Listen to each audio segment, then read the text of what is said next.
మన ప్రభు అయిన యేసుక్రీస్తు నామములో ఈ ఉదయకాలపు మన్నా అనే కార్యక్రమాన్ని వీక్షిస్తున్న మీ అందరికీ హృదయపూర్వకమైన వందనాలు తెలియజేస్తున్నాను. కృపగల దేవుడి జ్ఞాపకం చేసుకొని గడిచిన దినమంతా ఆయన కృపలో భద్రపరిచి కాపాడి క్షేమం అనుగ్రహించి మరో దినాన్ని పరిశుద్ధాత్మదేవుడు అనుగ్రహించాడు.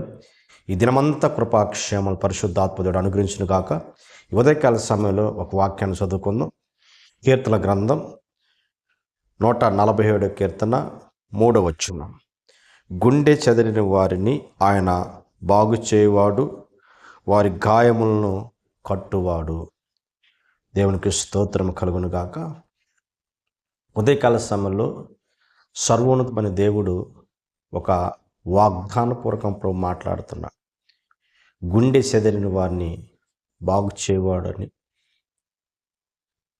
వారి గాయాలు కడతానని ప్రభు మాట్లాడుతున్నాడు.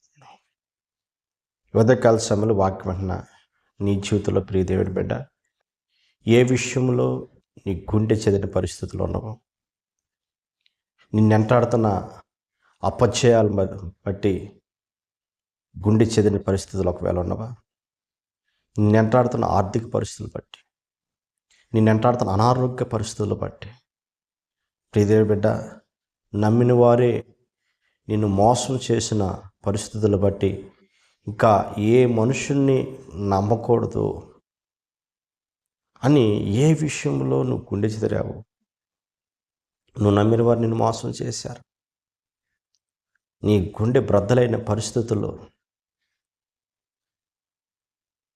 ప్రియ దేవుడి బిడ్డ, దాని గురించి ఇంత నమ్మక ద్రోహం కూడా చేస్తారా అని బ్రద్దలైపోయిన పరిస్థితుల్లో వేదన చెందుతున్నవేమో.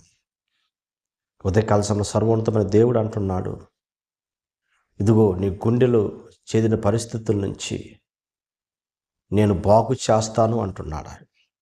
ప్రియ దేవుడి బిడ్డ, గమనించినప్పుడు నీ చెదిరిన పరిస్థితుల నుంచి నీకు ధైర్యం నుంచి బాగు చేయగల ఎవరైనా ఉన్నారంటే నా ప్రభు అయిన యేసుక్రీస్తు మాత్రమే.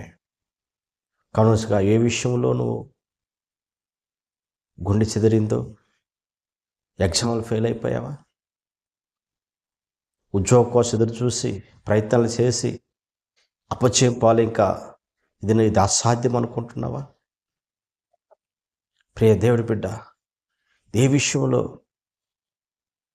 కృంగిపోతున్నావు, ఏ విషయంలో అపచయం పాలయ్యా, గుండెలు బ్రద్దలేదట్లు ఏడుస్తున్నావా,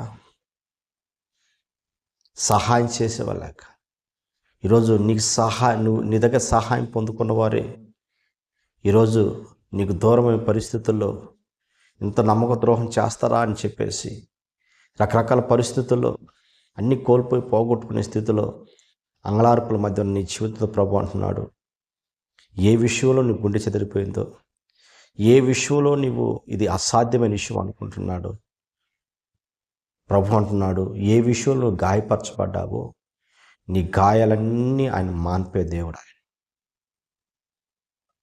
ఉదయకాల సమయంలో విశ్వసించగలిగితే, నా ప్రభువు నమ్మగలిగితే, ఆయన మీద నువ్వు ఆధారపడగలిగితే, నీ చెదిరిన పరిస్థితులన్నీ, నీ నిరాశ నిస్పృహలో వాటన్నిటిలోంచి విడిపించగల దేవుడు ఆయన.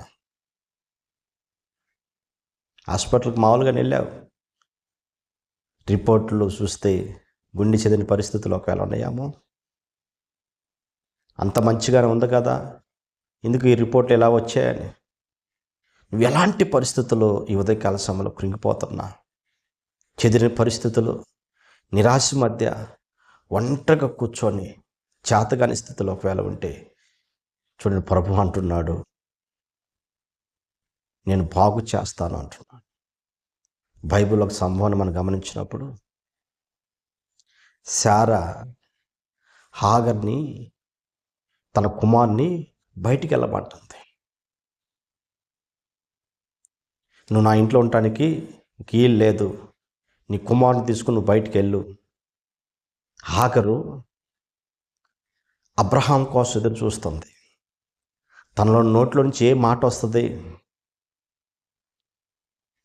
తన ఇంట్లో నుంచి వెళ్ళమంటుంది, తన నోట్లో నుంచి ఏ మాట వస్తుంది, ఎక్కడైనా పక్కన పెట్టి మమ్మల్ని, నన్ను నా కుమారుని పోషిస్తాడేమో అని ఒక ఆశ కలిగి ఉంది. శారమ్మ వెళ్ళిపోమంటుంది. కానీ అబ్రహాం యొక్క నోటి మాట కొరకు ఎదురు చూస్తే అబ్రహాం చేసిన పని ఏంటి తెలుసా? కొంత ఆహారము, ఒక తిత్తిలో నీళ్ళు ఇచ్చేసి, చూడండి మీ ఇష్టం వచ్చిన దగ్గరికి వెళ్ళి బ్రతుకుపోండి. ప్రియ దేవుడి బిడ్డ, హాగరు యొక్క హృదయం బ్రద్దలైపోయింది. జీవితకాలం అంతా ఉంటాడనుకున్న వ్యక్తి, నన్ను కాకపోయినా తన కుమారుని బట్టైనా చేర్చుకుంటాడన్న వ్యక్తి ఏంటి ఇలా చేస్తున్నాడు అని తన హృదయం బ్రద్దలైపోయింది, గుండెలు బద్దలైపోయాయి. చిన్న బిడ్డను తీసుకుని ఎక్కడికి వెళ్ళాలో తెలియదు, ఎలా బ్రతకాలో తెలియదు, ఎలా జీవించాలో తెలియని పరిస్థితుల్లో హృదయం భారముతో కృంగిన పరిస్థితుల్లో అరణ్యంలో అటు ఇటు తిరుగుతూ తీసుకెళ్ళిన ఆహారం అయిపోయింది, తీసుకెళ్ళిన ఆ తిత్తిలో నీళ్ళు అయిపోయాయి. కుమారుడు ఒక పక్క ఏడుస్తున్నాడు. చూడండి, ఆ ఏడుపును చూడక హృదయం బ్రద్దలైన పరిస్థితుల్లో ఇంకేమి చేయని నిరాశ మధ్యలో, అయ్యా నన్ను నా కుమారుడు యొక్క ప్రాణం తీసుకోమని పరిస్థితికి హాగరు వచ్చినప్పుడు సర్వోన్నతమైన దేవుడు హాగరుని ధైర్యపరుస్తున్నాడు. హాగరు, నీకేమైంది? చిన్నవాని యొక్క మొన్న నేను విన్నాను. దేవుడి బిడ్డ దాహం తీర్చి ఏ ప్రాంతంలో అయితే వారు కన్నీరు పెట్టారో, ఏ ప్రాంతంలో అయితే ఒక నీటి కొరకు ఎదురు చూశారో, వేదన చెందారో, హృదయం బద్దలేదట్టుగా ఏడ్చారో, ఇంకెక్కడి నుంచి మాకు సహాయం రాదు, ఇదిగో మరణమే శరణ్యమని పరిస్థితుల్లో కృంగిపోతున్నారు, అక్కడే వారిని హెచ్చించాడు, అక్కడే వారిని ఘనతగా మార్చాడు.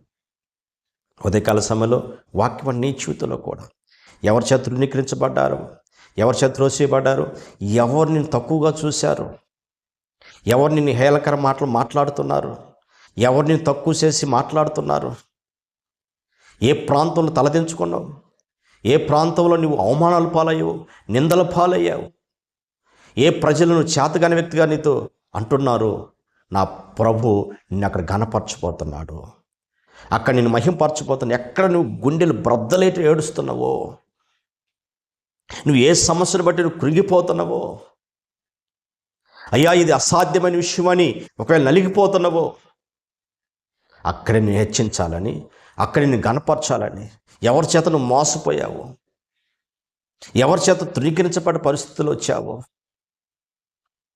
ఎక్కడ అపచయం పాలయ్యావో, ఓటం పాలయ్యావో,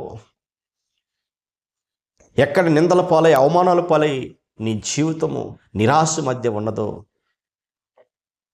గుండెలు బ్రద్దలైన ఏడుస్తున్నవా?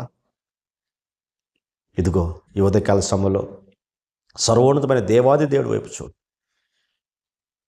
ఆయన నీ గాయములన్నీ మాన్పుపోతున్నాడు. ఆయన నీ గుండె చెదిరిన పరిస్థితులను కట్టి ఒక సమాధాన నెమ్మదిని అనుకరించి, నా దేవుడు నిన్ను హెచ్చించాలని, నిన్ను ఘనతాస్వాదం మార్చాలని ఈ ఉదయకాల సమయంలో నీతోనే మాట్లాడుతున్నాడు. ఆయన మంచి రోజులు రాబోతున్నాయి నీకు. నా దేవుడు నిన్ను ఆశీర్వదించబోతున్నాడు, నా దేవుడు నిన్ను ఘనపరచబోతున్నాడు. ఆయన అందరినీ చేయి విడిసిన ఎడవని దేవుడు నీతో ఉండి ఆయన నడిపించుటకు శక్తివంతుడుగా ఉన్నాడు. ఆయన ఉదయకాల సమయంలో ప్రియ దేవుడి బిడ్డ, నువ్వు విశ్వసించగలిగితే, ప్రభు మీద ఆధారపడగలిగితే, చేది నీ హృదయాన్ని, పాడైపోయిన నీ జీవితాన్ని, పతనమైపోయిన నీ జీవితాన్ని, అపచయాల మధ్య నీ జీవితాన్ని, అన్ని విధాలు నష్టపోయి కోల్పోయి నిరాశ మధ్య నీ జీవితాన్ని ఉన్నత శిఖరాల వైపు నిలబెట్టాలని, ఒక ఘనతగా నిన్ను మార్చాలని నా ప్రభు కోరుకుంటున్నాడు. ఈ ఒక ఉదయకాలం విశ్వసించు, అధైర్యపడొద్దు, భయపడొద్దు. గుండెలు బ్రద్దలే ఏడుస్తున్నవా, కన్నీటితో ఉన్నవా, వేదన చెందుతున్నవా? ప్రభు మర్చిపోయాడు కాదు, ఆయన అన్నేస్తుడు కాదు. ఆయన నీ జీవితాన్ని మార్చగల దేవుడు. హాగరు యొక్క జీవితాన్ని, తన కుమారు జీవితాన్ని హెచ్చించిన దేవుడు, విడిచివేయబడ్డ నీ స్థితిలో నుంచి, తృణీకరించబడ్డ నీ స్థితిలో నుంచి, కోల్పోయి పోగొట్టుకుని నిరాశ ఉన్న నీ జీవితాన్ని దేవుడు హెచ్చించుటకు ఆయన శక్తివంతమైన దేవుడు. ప్రార్థన చేసుకుందాం. పరిశుద్ధుడా, జీవాధిపతి, ఆశ్చర్యకరుడా, స్తోత్రాలు స్వామి. ఈ ఉదయకాల సమయంలో ప్రభా, ఇదిగో మాతో మీరు మాట్లాడేందుకు స్తోత్రాలయ్యా. గుండె చెదిరిన వారిని బాగు చేయవాడినని, వారి గాయాలు మాంతం చెప్పిన దేవానికి స్తోత్రాలయ్యా. ఎవరు ఏ విషయంలో గుండె చెదిరిపోయి అయ్యా అంగలార్పుల మధ్య నా తండ్రి ఎలుగెత్తి వేడుస్తున్నారు ప్రభా, వారి గాయాలన్నీ కట్టి నా తండ్రికి స్తోత్రాలయ్యా. వారి జీవితంలో గొప్ప విడుదల దయచేసి నా తండ్రికి స్తోత్రాలయ్యా. వారి జీవితంలో సంతోష ఆనందాన్ని కలుగజేసి నీ నామాన్ని ఘనపరచుకోమని యేసు నామములో అడుగుతున్న పరమ తండ్రి,